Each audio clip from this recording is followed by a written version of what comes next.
tryna take my throne. They couldn't build their own. They can't believe my growth. They see the change, the tone, but they couldn't handle that. Nope, they couldn't handle that. If they really knew the fact, they really don't. To have a gift. Hello guys, welcome back to my channel where we discuss popular mainstream music. And in this video, you see the title. It is Normani versus Tinashe, RCA. Okay, Normani versus Tinashe, RCA. And before we get into this, if you enjoyed the little snippet of music in the beginning of this video, you can definitely check it out. That is my music, guys. I'm a music artist too, so definitely check out my music. I'd really appreciate it. You can just type my name, Sam Dolphin, here on YouTube, and the music will definitely pop up. You can also check me out on all music streaming platforms, such as Spotify and Apple. So definitely check it out, guys. I'd really appreciate it. So getting back into the video, okay, Normani versus Tinashe, RCA, okay. Now, the purpose of this video is not to compare who is better. You guys know I don't do basic stuff like that. These are both incredible artists, okay, and it's very subjective when you compare creativity. This is not what the video is about. They're both incredible. This video is to compare their situations and their journeys in RCA, because as you know, Tinashe and Normani both have and are signed to RCA, and they've had these experiences, okay, and we've talked about a lot of times their limitations dealing with RCA. RCA doesn't have the best rep, of course, and I don't even know what really goes on there, so I'm not even claiming I know what goes on, but I'm here to compare their journeys and their situations with RCA. And the thing that they both have in common with Normani and Tinashe is they both were signed to RCA. Both have been rumored, okay, gossip, to have limitations, you know, with their label RCA. Both are pop and R&B artists who dance, so they're very similar in terms of an artistry, in terms of style. They're still very different. So I think it's very interesting to take both of these very similar artists and compare their journeys as artists dealing with RCA, okay? And that we can take something actually and learn from both of their situations, comparing and contrasting how they both have approached them, both their tactics, etc, etc, etc. So we're gonna be getting it, okay? And I've done similar videos. I've done Normani versus Chloe and comparing them to artists, so this is part of, like, you know, a series. All right, so let's get it started. So first, Tinashe, okay? Tinashe's been signed with RCA from 2012 to 2019, so that's about 7 years. And Normani's been signed with RCA from 2018 to now, you know, 2024, so that's like 6 years.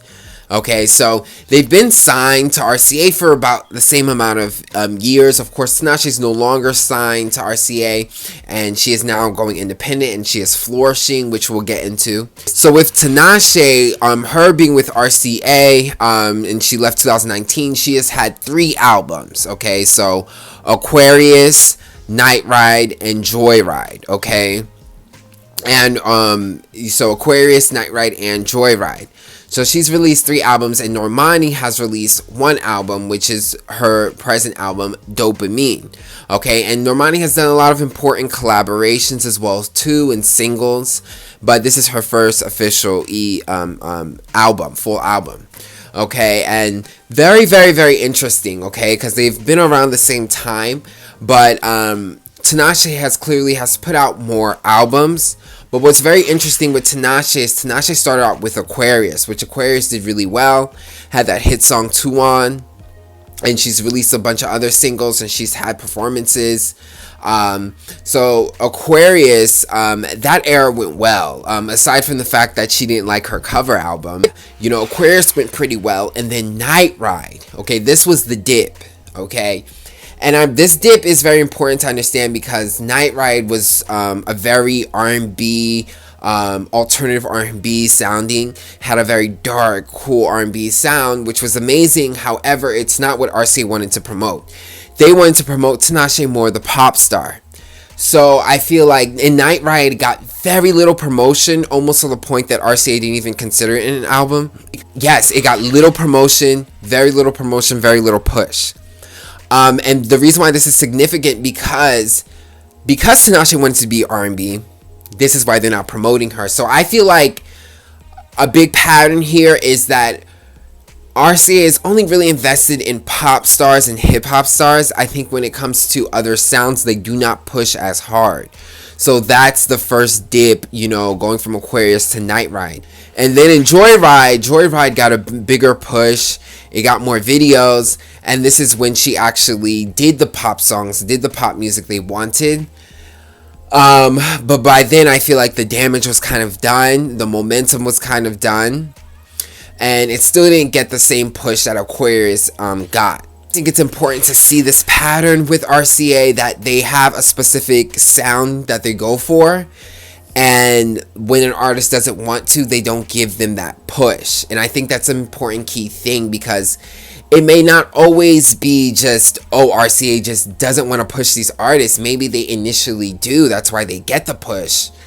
But when they see that the artist doesn't want to do the sounds that they want, they don't get the push for their albums. And I think that's important to see, because I think the similar can be said with Normani. She only has one album out, and it clearly shows that she doesn't get a lot of promotion and push from her label. It's clear. There just isn't a lot of marketing. You know how it looks like when an artist gets pushed by their label. But it's also clear that Normani really wants to be an R&B artist, so that could be the issue. Being that Normani comes from Fifth Harmony, and they're probably investing in pop music, a pop star.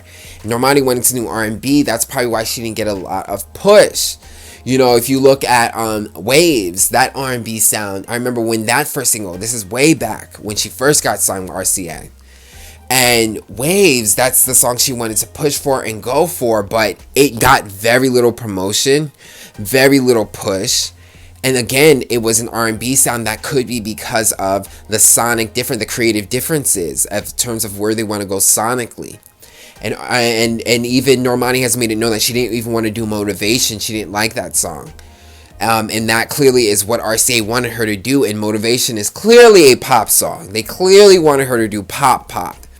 So I feel like those creative differences is why the label doesn't get behind the artists. And I feel like they are citing these artists to be pop stars because they see it with Rihanna, with Lady Gaga, with Katy Perry. So the industry knows how much attention, how much money pop makes. So when an artist doesn't go for pop or doesn't go for hip hop, they don't push them. R&B is that sound. Sadly to say, it doesn't get a lot of push. So I think this is a pattern to see. But I also think it's very interesting because even with, the limitations, already you see Tinashe has 3 albums versus Normani only having 1 album. With the performances, Tinashe has done performances with the Soul Train Awards, a lot of radio station performances, done a lot of festivals. So, throughout her career, she didn't get a lot of those big TV appearances with RCA, but she did a lot of radio station performances, a lot of festivals. She would perform in a lot of festivals as much as she can. She would do lots of shows. And she did a couple TV appearances, but a lot of those big TV appearances, like the Wendy Williams and all that type of stuff, Jimmy Fallon, those were in the beginning of her career with Aquarius. In the later part of her career, a lot of her performances were in festivals and stuff like that, which she did a lot of, quite a few of, and she also put out her own tours. So at this point in her career, she's pushing a lot for herself, and she's kind of booking whatever she can.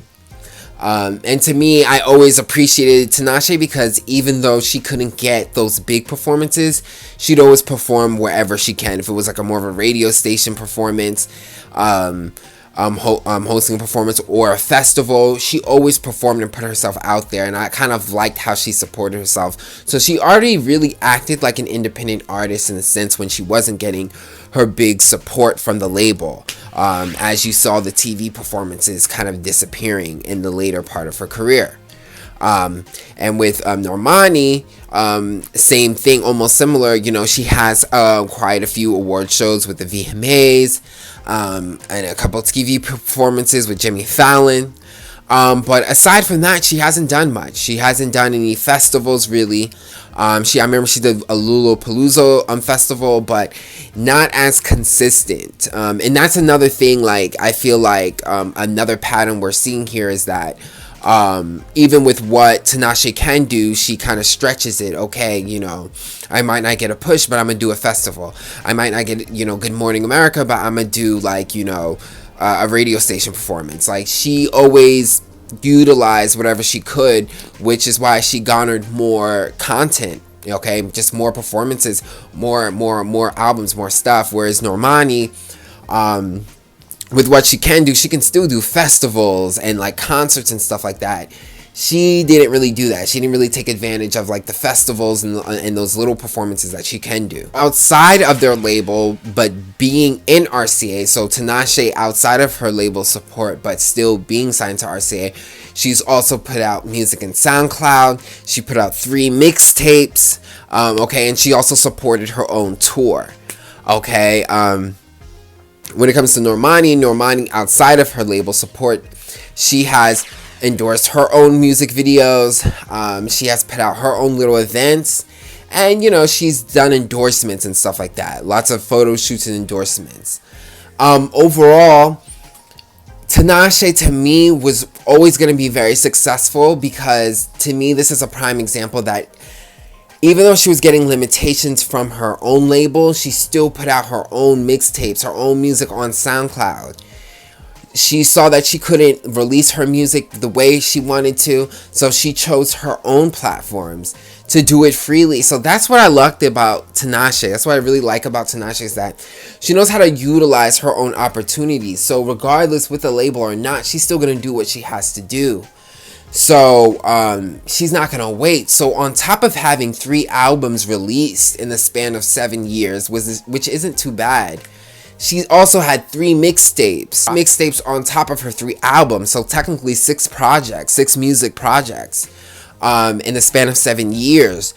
And this is a girl who's doing festivals. This is a girl who's doing performances anywhere she can. This is a girl who also supported her own tour. While not getting any support from her label, she supported her own tour. She put her own money down. So I don't know. Tinashe to me shows someone who's a lot more independent and built for it, because she still put out stuff. And this is what I always said. I was like, even when Tinashe was supposedly getting sabotaged by her label, whatever, or not being supported, which I like to more so call she was just not being supported by her label, she still supported herself. Whereas Normani, she has supported herself by, you know, putting money into her music videos. She's also has, you know, done lots of endorsements, model projects and stuff like that, but nothing's too huge to support her music. No tour that she support, no performances. She hasn't gone as hard, and that's the thing. And like, even if you can't put out your own music that you really want, why not put out your music that you want on SoundCloud? Like, Tinashe to me has shown an artist that was always going to be successful regardless, because she always put out. So to me, I always felt like Tinashe was always giving us content regardless of the limitations that she was going through with RCA, because she always did. She put out 3 mixtapes while having 3 albums and supported her own tour, you know, and did performances, festivals, did everything she can. So it always felt like she was active in doing something, and that's someone who's always going to be successful. And that's why she's doing so well now. Whereas, you know, again with Normani, I still feel like there's so much that she can do, especially with this age, with TikTok and everything. There's so much that Normani can do that I don't feel like she tries to do. She explores. She doesn't explore the things that she can do, and that keeps her limited as well. So it's a different type of experience, even though you both can say that they're both artists who have the same similar situations, dealing with the same label. Both dealt with it in very, very different ways, and that's why both have very different outcomes, and that's why Tinashe is still successful regardless. Not to say that Normani isn't successful, because Normani is very successful. She has so many successful songs, so many successful singles, and such a big label, but her approach is a lot more slower, you know, and she doesn't put out as much, as Tinashe does. And again, it just goes to show that, all in all, it is all up to the artist. The artist does have the power, and they can utilize whatever they have to push themselves and to keep themselves up. So it's always going to come down to the artist. Now, Tinashe, with her career, she started off on the TV show, so she was doing lots of acting, and then she got with a girl group, so she got that experience, and that dropped, and then she made her own music. She started producing her own, making her own music, started making 6 tapes, and they started going really big and popular, and that's how she got signed. Normani, she started off doing pageants, doing dance, studying art, doing local competitions until she got into X Factor, and then that's when she got into a girls group, and then from there she got signed, and then boom, yada yada, to a solo, from a girls group career to a solo career. So both have similar come-ups, but a little bit different, because in Tinashe, you see again, she's very independent. She's in a girl group, but she gets dropped, and she starts doing her own thing. She starts making her own music, and she gets the attention back from the label by putting out her own music. So Tinashe is someone who knows how to not only self-produce when it comes to her music, but also self-promote. She knows how to get herself back onto her feet, because the other artists could have been actors too. They could have did it, but it was Tinashe, who was the girl from the girl group, who after pulled her feet back up and got her attention using the internet. And that's another thing she's good at, using the internet. Good at using the internet for her music and promoting and pushing her music. Whereas Normani has always been with kind of like a label. She got into it through a competition. From the competition, she got into a girls group, and got into the Simon Cowell's label. She's always dealt with a label, always dealt with a big production, always dealt with a lot of support in group. And I don't mean support in like the best experience in Fifth Harmony, but I just mean like in terms of doing business. So she's used to a strong support system. She didn't just, write her own EP, made her own songs, and get attention from a label and re-sign. She's always kind of dealt with that big industry type of background. So she might not have that type of independent instinct that Tinashe has. And that's why Tinashe is able to put out music regardless, because she's always been able to do it regardless. Whether she's in a girls group or she's by herself, playing around with Pro Tools and stuff, making her own beats and getting attention from a label through the internet. Tinashe has that independence, whereas Normani, she's incredibly talented, because you have to be to get into X Factor and all that stuff, and she gets attention, but she's used to dealing with a big support group, big label. She's not so independent, so she might need that in order to push her. So I say this all to say is it's interesting to look at both artists and how they have approached their career, because again, both have dealt with RCA, and we've all have said that they've limited their careers, haven't pushed them, and I see it in certain ways, but I really believe these artists, Tinashe and Normani, truly want to be R&B artists, and I feel like RCA wanted to push them as pop, because pop gets a lot of attention, makes money. And because they didn't want to do it, that's where the lack of the support came from.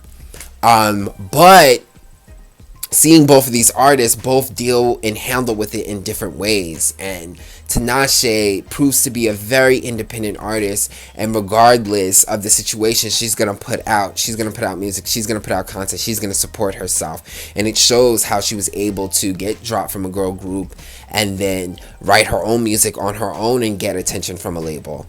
Whereas Normani is super talented, super gifted, born to be a star, got her attention, but is used to the support, whether it be being in a girl group, because Normani has made known that she always wanted to be in a girl group because that is more comfortable for her, because, you get to be in a group instead of being yourself, and it shows how, as a solo artist, she's a little bit more shyer, more conservative, more slower in terms of putting out music,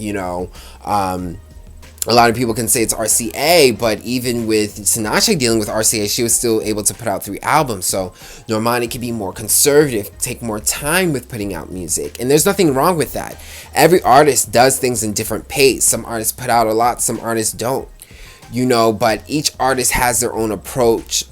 So even regardless of the sabotage you're going through, there is power within your own career in a way that you're going to handle it. And I thought this was a very interesting way to compare similar artists in similar situations and how both of them approach it and went about it. And we see both in very different ways.